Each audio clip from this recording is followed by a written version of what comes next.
Minisita nyabo ministers ekyenkusaba wandisoose noddako ku ground n'owuliriza naffe abamukene kiki ekituvaamu n'otutuuza ye mukulembeze omulungi naye tosobola kubeera eyo ow'empuuta najja nakugamba bali bavuba bubi essaawa eyo mu ofiisi yo n'osalawo nti abamukene essaawa eyo bave ku nnyanja.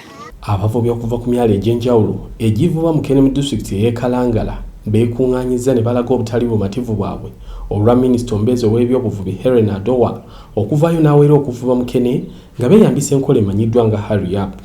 My ministry has gotten information that there is rampant use of new technology in the harvesting of these small pelagics, and the method is now, as I said, is called the Hariyaapu.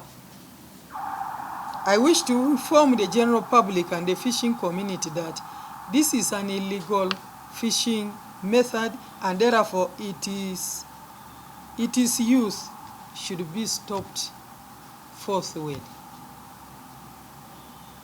The Hariyaapu method uses large fishing nets that are spread on the waters covering a large area and targets all species. They use very large nets and a large space, and it will get everything, it will not leave anything. And in that, I am sure whether there is a frog there, whether there is what, is a Hariyaapu method. Ku Lwokubiri lwa wiiki ewedde, Minisita Adoa yasinzidde ku Uganda Media Centre Kampala n'aweera mbagirawo envuba ya mukene ya Hariyaapu ng'ategeeza nti emenya mateeka kuba y'emu ku nvuba emala obwennyanja obuto mu nnyanja. Kino abavubi ba mukene kye bawakanya nga bagamba nti okuleka okuyimirira ku bulimba n'okusinziira ku nzira esiigibwa abavuba mukene okuva mu bannaabwe abavuba empuuta, envuba eno terina kuwerebwa wabula balina kutuula wansi bagonjole obutakkaanya bwabwe ng'abavubi. Mundundi Joshua nga nze muwandiisi owaba mukene mu nnyanja zonna eziva mukene mu Uganda. Minisita ayinza okuba afuna kye tusobola okugamba mu luzungu nti false information, amawulire agatali matuufu okuva mu bali abeenoonyeza ebyabwe.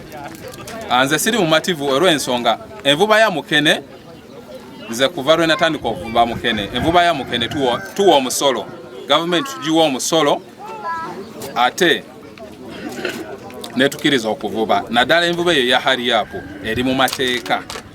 Kati omuntu wava eri n'agamba nti eyo envuba eri iligo oba envuba tekirizibwa, nze mba sikiriziganya nakyo. Nkubira gavumenti omulanga nti bino be bagamba nti envuba ya mukene tuleeteramu obuwuuta. Kituufu ndina amaato ndi muvubisa ate olusi ngenda ne ku nnyanja n'envuba. Empuuta ezo mu Fishing Act kye bayita bycatch, nti obadde ogenze kuvuba mukene oba akawuuta kabadde kagoberera mukene n'okakwatirawo mu mistake, kye bayita bycatch. Wabula twalinoonyeza tutya kye tujjewo ekintu ekyo kubanga ndaba kye kiri mu okuleeta olutalo mu mulimu gwaffe. Alisisesanga avubira ku mwalo gw'Ekkaaya ng'agamba nti okuva mukene akulunguddemu ebbanga erisoba emyaka 17 ne Edward Serunkuuma kansala era omuvubi wa mukene okuva mu kizinga ky'Ekachanga kava mu ggombolola y'Ebusi basabye Minisita Adoa okutwala obudde ave mu kukolera n'okulamula ensonga z'abavubi ng'asinziira mu ofiisi e Kampala ne bamusaba abiteekemu engatto agende mu bizinga awulirize n'abavuba mukene. Tukubira omulanga Minisita era tumusaba ekintu kimu aleke kuwuliriza ddoboozi limu asituka ajjeko eno wansi e Kalangala wano atulabe abavuba mukene tuvuba tutya, aleke kuwuliriza ddoboozi ly'abaki ly'abagagga bokka. Naffe wadde omulimu gwaffe si gwe gw'ekigagga ennyo ne kwe tuyimiriddeko tuyimirizaako famire yaffe abaana ku basoma tuyimiridde buli kimu. Ze olunaku lwe bandimira ziyingini nali ndidde looni mu Sako nagisasula omwaka mulamba ogimalayo namala kutunda kibanja nenga nali nsazeewo okudda mu nnyanja nkole mbeere bulungi. Mini baali bampuuta be batudimira amayingi nife abamukene baludde ebbanga nga batuyigganya va ku 2016 2017 paka ebirowoozo babitutewa minisita katusaba sebo minisita tuyambe ojjako wano ate abantu ba Mukene tuli bagonvu. Serunkume Edward nga nvubya Mukene ku mwalo gwe Kachanga kava ate ndi kansala akiikirira omuluka gw'eggulwe mu Busisa mu county. Naye ekibi ky'abakulembeze baffe waggulu tebaddako wansi. Bateesa n'abantu ab'olubatu ne bataddako okufuna ku birowoozo wansi. Neze nsaba gavumenti eddeko wansi. Ennyanja eno ffe nga bannannyini oba ba stakeholder baayo ffe tusobola ogitereeza kennyini. Kubanga ffe tumanyi ekikyamu n'ekiki n'ekitali kirungi. Naye singa edda wansi neewuliriza abantu. Naddala ku nsonga ya Mukene olaba nti abantu badde babakuba nga babajja mu nvuba eri endala ate nga baddukirako mu Mukene. Kati ate bw'okuba Mukene n'omugjawo kitegeeza nti abantu bonna obakoze eki. Naye mukama wange oba minisita abantu bangi nnyo Mukene bayimirizaawo abakyala bannamwandu abantu abali obubi bangi nnyo ng'ate yentandikwa. Naye ekibi kya gavumenti yaffe eddira abagagga beewuliriza. Omuntu bw'amala ogaggawala tamanya ate baliwa wansi. Mbadde nsaba era nga nkuba omulanga gavumenti eddeko wansi.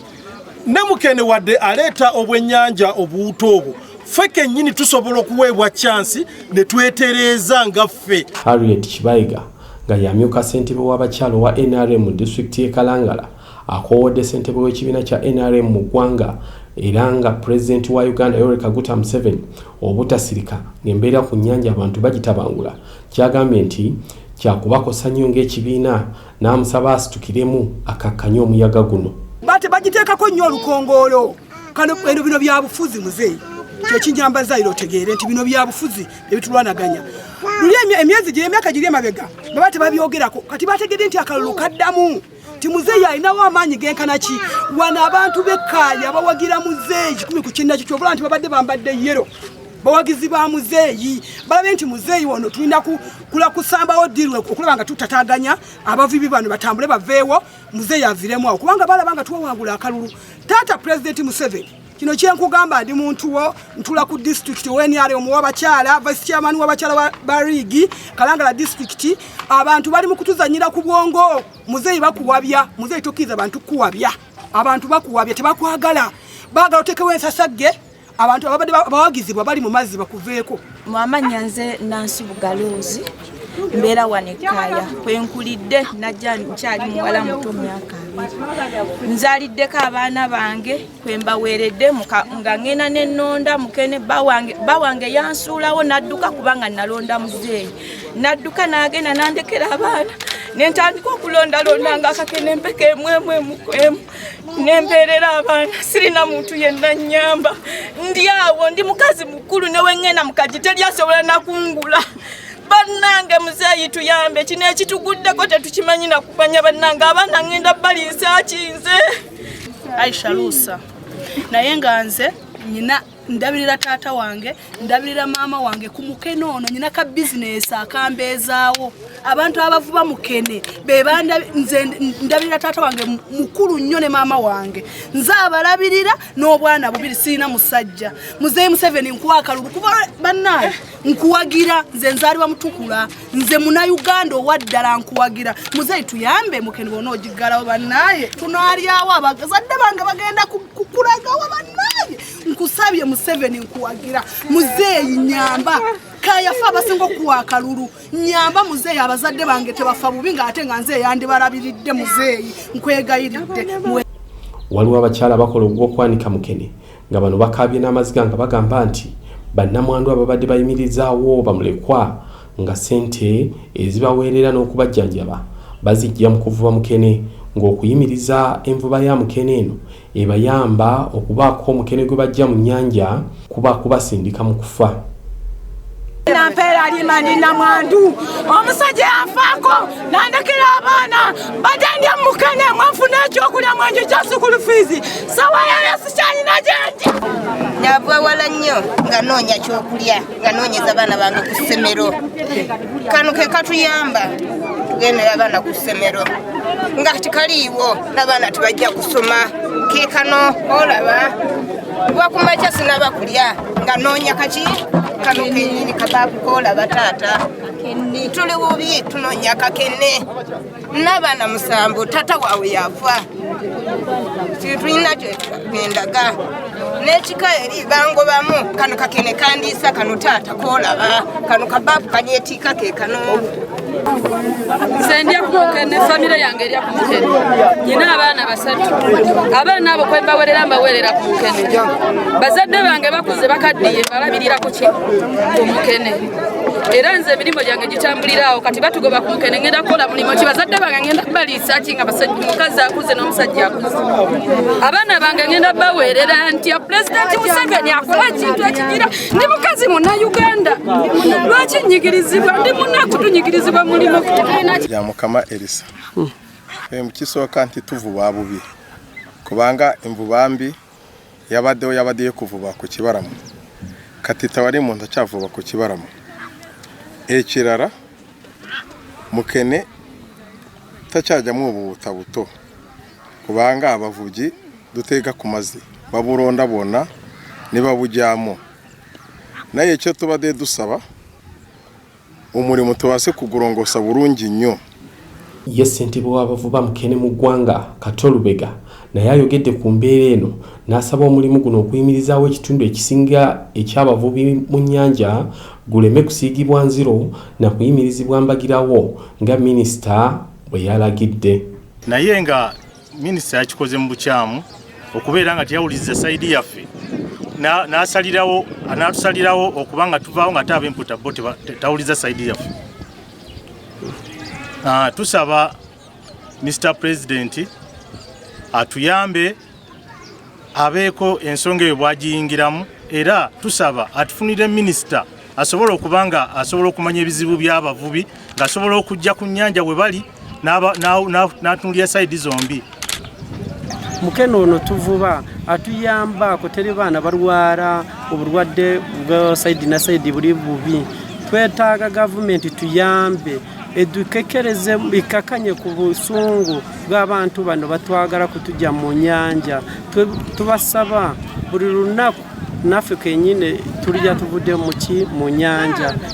Abaana bano tukozesa abaana bangi sinzenzeeka abantu bonna bavuba ki mukene beetaaga kufuna ekyokulya ekyo bakijja mu nnyanja.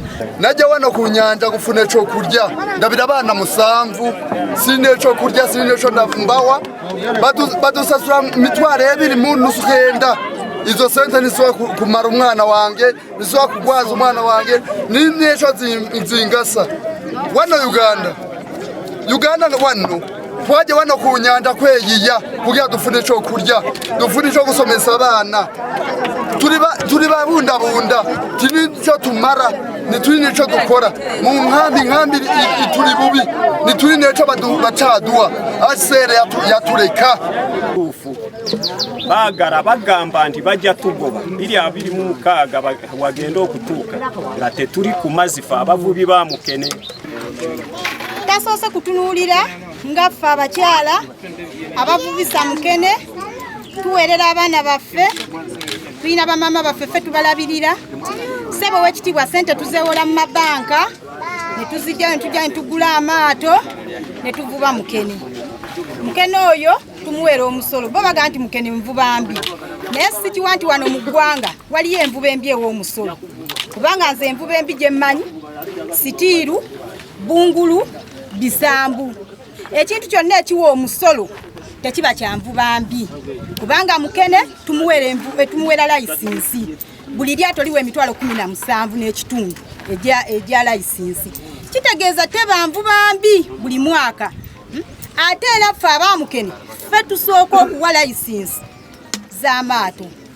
Ekirala ssebo minisita nnyabo minisita nze kyenkusaba wandisoose n'oddako ku gulawundi n'owuliriza naffe abamukene kiki ekituvaamu n'otutuuza ye mukulembeze omulungi naye tosobola kubeera eyo ow'empuuta najja nakugamba bali bavuba bubi essaawa eyo mu woofiisi yo n'osalawo nti abamukene essaawa eyo bave ku nnyanja. Okusinziira ku Minisita Adoa yategeezezza nti omulimu gw'okuvuba mukene gutwala ebitundu nga 6 ku buli 100 eky'abavubi abali ku nnyanja mu Uganda. Mukene, Musiri,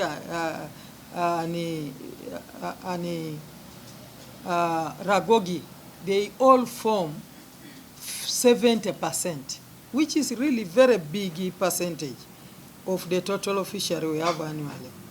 It employs more than 60% of the fishing communities who are involved in various activities along the fisheries value chain. Such activities include the actual harvesting of fish that is majorly done by the male youth population in landing sites. You have seen the male youth, some of them even have refused to go to school. They want to concentrate to catch that type of fish in the landing sites. Each boat employs up to 3 male youth in the harvesting of mukene, ragogi, and musiri. The women and girls are mainly involved in the processing, deep frying, sun drying, and marketing. You have seen our women and girls. For them, they may not go and catch it, but in the process, they are the ones who are drying, they are the ones who are sun drying and frying. Bo abavuba mukene ne bannaabwe abavuba empuuta baludde nga basikangana ebitogi ng'entabo eva kuba empuuta abalumiriza abamukene okuvubira mu bitundu nabo mwe batega obutimba obw'empuuta nga n'emirundi egimu bagamba nti abamukene basala obutimba bw'empuuta olwo bo ne bafiirizibwa.